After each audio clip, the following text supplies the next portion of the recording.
जय हिंद साथियों। आज का विषय है हमारा अखंड भारत और हिंदू राष्ट्र का सपना कैसा होगा, कब पूरा होगा। मुझ जैसे करोड़ों युवा वर्ग के मन मस्तिष्क में न भूख है न प्यास है, बस अखंड हिंदू राष्ट्र भारत की आस है। हमें सपने में अब वही चीजें दिखाई पड़ती हैं जो हमारे प्रिय प्रधानमंत्री जी ने बोया है। हमारे विचारों में अब वही बातें सुनाई देती हैं जो आदरणीय सर संचालक श्री मोहन भागवत जी ने अखंड भारत की बात बोली थी। पूर्व राज्यपाल तथागत राय जी के ट्वीट एवं उद्गार सुनाई पड़ते हैं। सैकड़ों बीजेपी के विधायक सांसदों के कथन हमारे मन मस्तिष्क में घूमते रहते हैं। हमारी रोजमर्रा की कठिनाइयां, जीवन यापन में आने वाली दुश्वारियां, हमारे सामाजिक बंधनों में आने वाली परेशानियां हमें याद नहीं आती। अब हमें और हमारे जैसे लाखों युवा वर्ग के लोगों को ना तो बेरोजगारी सताती है, ना कोई दूसरा सपना आता है, ना 1 करोड़ नौकरियों का वादा याद है, ना ही मेक इन इंडिया का इरादा याद है, ना नोटबंदी की लाइन याद है, ना ही कोरोना में अपने रिश्तेदारों का अंतिम संस्कार जो इलाज के अभाव में खुली आंखों से अच्छे दिनों का इंतजार करते करते दुनिया से चल बसे। काश वह अखंड हिंदू राष्ट्र भारत देख पाते।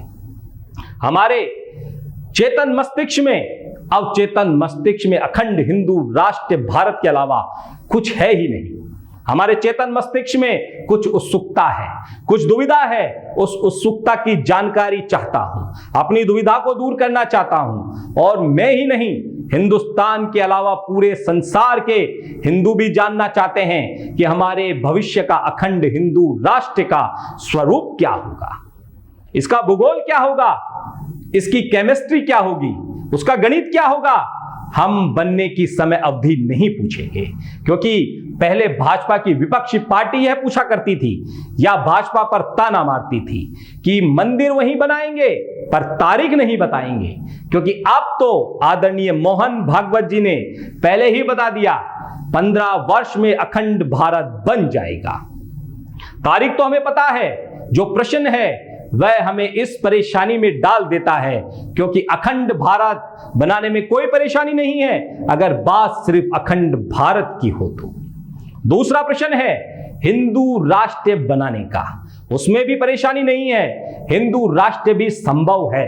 पर हमारी आरएसएस, विश्व हिंदू परिषद, बीजेपी, हमारे प्रधानमंत्री जी मोदी जी, संपूर्ण भक्त भाजपा के सारे प्रवक्तागण, खासकर सुधांशु त्रिवेदी, सवित कुपात्रा, माफ कीजिएगा सवित पात्रा, हिंदू धर्म के नए ध्वजवाहक पुष्पेंद्र कुलश्रेष्ठ जी, ढेर सारे टीवी चैनल के उद्घोषक, व्यवस्थापक महोदय से है, हमारे इन प्रश्नों का जवाब दे दें। साथ में भाजपा के सांसद महोदय, विधायक महोदय, हमारे धर्म के कुछ संत जो सनातन संस्कृति से दूर हो गए हैं, उन सभी से है, हमारे प्रश्नों का जवाब दें। सही मायने में तो हमारी मंशा यह प्रश्न हमारे प्रधान सेवक, प्रधान चौकीदार प्रधानमंत्री जी से पूछने की थी, परंतु देश के बड़े बड़े पत्रकार, उनके कैबिनेट के साथी नहीं पूछ पाते। मैं क्या पूछूं?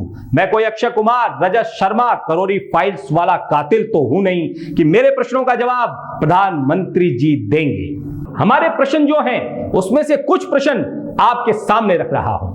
पहला प्रश्न, अखंड हिंदू राष्ट्र भारत में अफगानिस्तान, पाकिस्तान, बांग्लादेश के अलावा और कौन कौन से देश होंगे?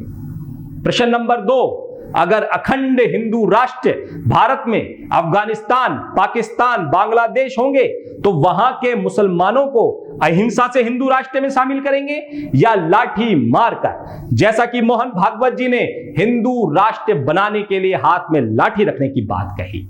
प्रश्न नंबर 3, जैसा कि हमारे मन मस्तिष्क में या कहें कि हमारी मानसिक विकृति है या मानसिक मजबूती है, मुस्लिमों के प्रति हम धीरे धीरे नफरत बढ़ती जा रही है, यहां तक कि उनकी दुकानों से सामान खरीदना भी लगभग बंद कर चुके हैं। क्या यही भावना हिंदुओं के प्रति मुसलमानों के मन में भी है?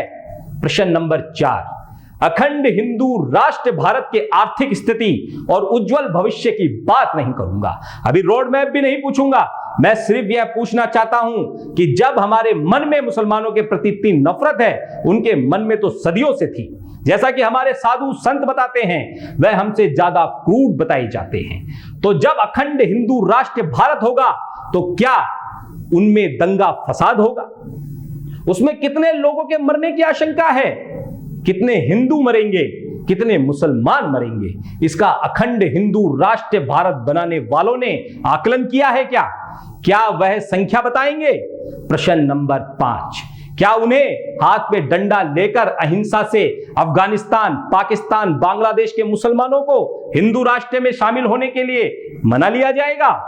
प्रश्न नंबर 6, अगर हमारे अखंड भारत के पड़ोसी देश हमारे हिंदू राष्ट्र में शामिल नहीं हुए तो उन्हें युद्ध से जीतने का प्रयास किया जाएगा?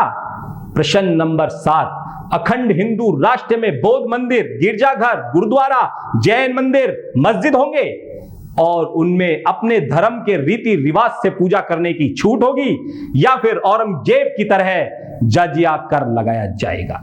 1931 में अंग्रेजों ने जिन्हें बहिष्कृत हिंदू बताया, जिन्हें हिंदू मंदिरों में प्रवेश वर्जित था, जिनके हाथ का छुआ पानी तक नहीं पीते थे, वैसे बहिष्कृत हिंदुओं का अखंड हिंदू राष्ट्र भारत में क्या स्थान होगा?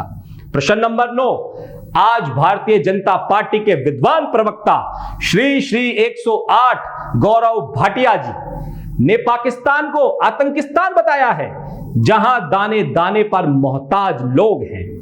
अखंड भारत में आतंकवाद से कैसे लड़ेंगे? और सभी के लिए अंतिम प्रश्न, प्रश्न नंबर 10, अखंड हिंदू राष्ट्र भारत बनाने के लिए धर्म युद्ध का सामना करना पड़ेगा और उसमें अधिकांश पुरुष मारे जाएंगे। उनके बाद बच्चों का भरण पोषण जो हिंदू होंगे उनका तो हो जाएगा, मुझे विश्वास है, क्योंकि 80 करोड़ को तो आज भी सरकार मुफ्त में दे रही है। मेरा अनुमान है अधिकतर मरने वाले वही होंगे, पर जो दूसरे धर्म के बच्चे और महिलाएं होंगी उन्हें कहां भेजा जाएगा या उन्हें भी समाप्त कर दिया जाएगा? हमें माफ करें, मेरे चेतन और अवचेतन मस्तिष्क में यही चल रहा है। क्या अच्छा यह नहीं होता या तो हम अखंड भारत बना लें या हिंदू राष्ट्र? क्योंकि अखंड भारत संभव है, जैसे यूरोपियन यूनियन में एक ही करेंसी चलती है, आने जाने पर पाबंदी नहीं है, मुफ्त व्यापार है, जैसे जो धर्म मानना है माने। अकेले बांग्लादेश मछली और भात पूरे अखंड भारत को खिला सकता है। यहां तक कि उदाहरण मिलते हैं कि सरदार वल्लभ भाई पटेल ने नेहरू जी से कहा कि कश्मीर पाकिस्तान को दे दिया जाए, बांग्लादेश हम रख लेते हैं, पूरे भारत को भोजन कम नहीं पड़ेगा। पर नेहरू जी ने यह बात नहीं मानी, कश्मीर कश्मीर रटते रटते दुनिया से चले गए। देश को आजादी मिली, बंटवारा हुआ, अच्छा हुआ या बुरा हुआ यह तो 500 साल बाद जब इतिहास लिखा जाएगा तब पता चलेगा। और एक गांधी की हत्या हुई, पर क्या अखंड भारत के लिए किसी और गांधी की हत्या होगी? क्योंकि परिस्थितियां 1947 जैसी हो सकती हैं, फिर भी अखंड भारत संभव है। बातचीत से सारे देशों के नेता अपनी अपनी करेंसी को खत्म करें और यूरो जैसी करेंसी ले आए। पर तकलीफ यह है कि फिर हिंदू राष्ट्र का क्या होगा? अगर हिंदू राष्ट्र बनता है तो हमें पाकिस्तान, अफगानिस्तान, बांग्लादेश का मोह त्याग कर जो आज का भारत है उसी को हिंदू राष्ट्र बनाने का प्रयास करना चाहिए, जिससे हिंदू राष्ट्र बनाने में आने वाली बाधाओं को दूर करने के लिए काशी, मथुरा, विष्णु स्तंभ, तेजो महल, सीएए, एनआरसी द्वारा दूसरे धर्मावलंबियों को दोयम दर्जे का नागरिक बनाकर भी रखा जा सकता है। चिंता सिर्फ बहिष्कृत हिंदुओं की बच जाएगी। मेरा यह मानना है कि ऐसे अधिकांश प्रश्न युवाओं के होंगे जब वह सपने बोए गए थे। इससे बाहर निकलकर चेतन मस्तिष्क से सोचेंगे, उनको भी समझ में आ जाएगा कि जाने अनजाने में हमने अपने ही मस्तिष्क में विकृति को स्थान दे दिया और इस पर विचार करेंगे।